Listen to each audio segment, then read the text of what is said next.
Kolkata rape murder case, डॉक्टरों की सुरक्षा को लेकर चिंतित सुप्रीम कोर्ट, सुनवाई के दौरान उठाए 9 सवाल। सुप्रीम कोर्ट ने हाल ही में कोलकाता में हुए डॉक्टर के साथ रेप और हत्या के मामले में देश भर के डॉक्टरों की सुरक्षा पर गंभीर चिंता व्यक्त की है।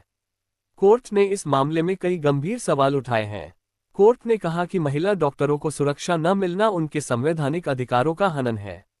नई दिल्ली, कोलकाता के अस्पताल में डॉक्टर के साथ रेप और मर्डर मामले में सुप्रीम कोर्ट ने संज्ञान लेते हुए देशभर के डॉक्टर और मेडिकल स्टाफ की सेफ्टी को लेकर गंभीर चिंता जाहिर की है। चीफ जस्टिस डीवाई चंद्रचूड़ की अगुवाई वाली बेंच ने सुनवाई के दौरान कहा कि मुद्दा सिर्फ कोलकाता केस का नहीं है, बल्कि देशभर के डॉक्टरों और मेडिकल स्टाफ के सेफ्टी से जुड़ा मसला है। हम फिर से नई घटना का इंतजार नहीं कर सकते हैं। सुप्रीम कोर्ट ने देशभर के डॉक्टरों की सेफ्टी सहित अन्य मामलों के परीक्षण का फैसला किया है। सुप्रीम कोर्ट ने नेशनल टास्क फोर्स का गठन किया है, साथ ही सीबीआई से कहा है कि वह मामले की छानबीन संबंधित स्टेटस रिपोर्ट गुरुवार को पेश करे। सुप्रीम कोर्ट मामले में सिस्टमेटिक तौर पर कई मुद्दों को देखने का फैसला किया है और अगली सुनवाई के लिए 23 अगस्त की तारीख तय कर दी है। यह मामला सिर्फ कोलकाता तक सीमित नहीं। सुप्रीम कोर्ट के चीफ जस्टिस डीवाई चंद्रचूड़ की अगुवाई वाली बेंच ने कोलकाता में आरजी कर अस्पताल की डॉक्टर से रेप और मर्डर के बाद मामले में संज्ञान लिया और मंगलवार को सुनवाई के दौरान कहा कि हमने मामले में संज्ञान लेने का फैसला इसलिए किया है क्योंकि यह मामला सिर्फ कोलकाता तक सीमित नहीं है। यह मामला सिस्टमेटिक मुद्दा है और देश भर के डॉक्टरों और मेडिकल पेशेवरों के सुरक्षा से जुड़ा हुआ है।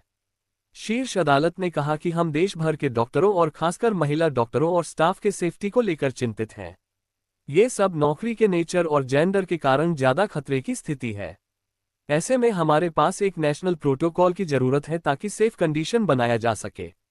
अगर महिलाओं को काम करने के लिए सेफ कंडीशन नहीं दिया जाता है और वह अपने आप को सुरक्षित महसूस नहीं करती हैं तो यह उनके समानता के अधिकार और समान अवसर प्रदान करने के अधिकारों का उल्लंघन होगा।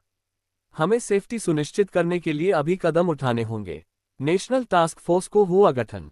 सुप्रीम कोर्ट ने कहा कि हम नेशनल टास्क फोर्स बनाएंगे और उसमें देश भर के डॉक्टर होंगे जो देश भर के मेडिकल पेशेवरों महिला डॉक्टरों की सुरक्षा सुनिश्चित करने के लिए क्या तरीका अपनाया जाए इसको लेकर सिफारिश पेश करेंगे। सुप्रीम कोर्ट ने कहा कि महाराष्ट्र, केरल, तेलंगाना आदि राज्यों ने डॉक्टरों के खिलाफ हिंसा रोकने के लिए कानून बनाए हैं, लेकिन ये कानून संस्थान में डॉक्टरों की सुरक्षा को सुनिश्चित करने के लिए पर्याप्त नहीं है।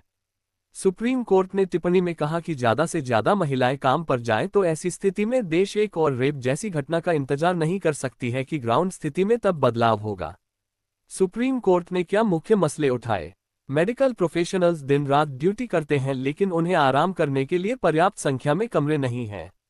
महिला और पुरुष स्टाफ और डॉक्टरों के लिए अलग अलग कमरे नहीं हैं जहां वह आराम कर सकें।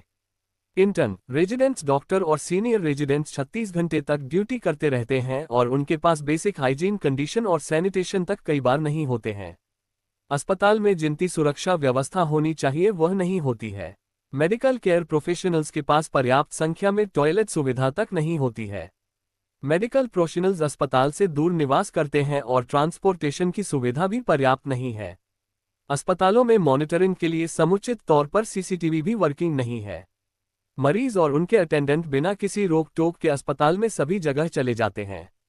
हथियार ले जाने वाले को चेक करने के लिए प्रॉपर स्क्रीनिंग भी अस्पतालों में कई जगह नहीं है। नेशनल टास्क फोर्स का गठन। सुप्रीम कोर्ट ने मामले में सुरक्षा उपाय सुनिश्चित करने के लिए नेशनल टास्क फोर्स का गठन किया है। टास्क फोर्स की अगुवाई vice admiral Aarti Sarin, director general medical service navy करेगी। इसमें कुल 10 सदस्य बनाए गए हैं। National task force medical professionals की सेफ्टी, वर्किंग कंडीशन और उनके बेहतरी के लिए सिफारिश पेश करेगा। 3 हफ्ते में एनटीएफ अंतरिम रिपोर्ट देगा और 2 महीने में फाइनल रिपोर्ट पेश करना होगा। सुप्रीम कोर्ट ने डॉक्टर की सुरक्षा को लेकर उठाए तमाम सवाल। अस्पताल में डॉक्टरों और स्टाफ की सेफ्टी पर्याप्त नहीं। मौजूदा मामले में एफआईआर में देरी। शुरुआत में आत्महत्या बनाने की फोर्स मेडिकल प्रोफेशनल्स की सेफ्टी, वर्किंग कंडीशन और उनके बेहतरी के लिए सिफारिश पेश करेगा। 3 हफ्ते में एनटीएफ अंतरिम रिपोर्ट देगा और 2 महीने में फाइनल रिपोर्ट पेश करना होगा। सुप्रीम कोर्ट ने डॉक्टर की सुरक्षा को लेकर उठाए तमाम सवाल। अस्पताल में डॉक्टरों और स्टाफ की सेफ्टी पर्याप्त नहीं। मौजूदा मामले में एफआईआर में देरी। शुरुआत में आत्महत्या बनाने की कोशिश क्यों हुई? पेरेंट्स को विक्टिम से मिलाने में देरी क्यों? डेड बॉडी देने के घंटों बाद एफआईआर क्यों? अस्पतालों में सीसीटीवी वर्किंग क्यों नहीं? महिला डॉक्टरों की सुरक्षा न देना उन्हें संवैधानिक अधिकार से वंचित करने जैसा। क्या अस्पताल के बाहर पुलिस चौकी है? क्या समस्याओं के समाधान के लिए इंटरनल कमेटियां हैं? सुप्रीम कोर्ट ने सुनवाई के दौरान पश्चिम बंगाल सरकार से किए कई सवाल। सुप्रीम कोर्ट ने राज्य सरकार से अस्पताल के प्रिंसिपल के कंडक्ट को लेकर सवाल किया, साथ ही केस दर्ज करने में देरी को लेकर सवाल किया और जिस तरह से अस्पताल में तोड़फोड़ मचाई गई और क्राइम सीन को प्रभावित किया गया उसको लेकर तमाम सवाल सुप्रीम कोर्ट ने उठाए। सुप्रीम कोर्ट ने इस बात को लेकर भी गंभीर चिंता जाहिर की है कि विक्टिम के नाम, फोटोग्राफ और वीडियो क्लिप और डेड बॉडी को मीडिया में दिखाया गया। चीफ जस्टिस ने कहा कि यह बेहद गंभीर चिंता का मसला है।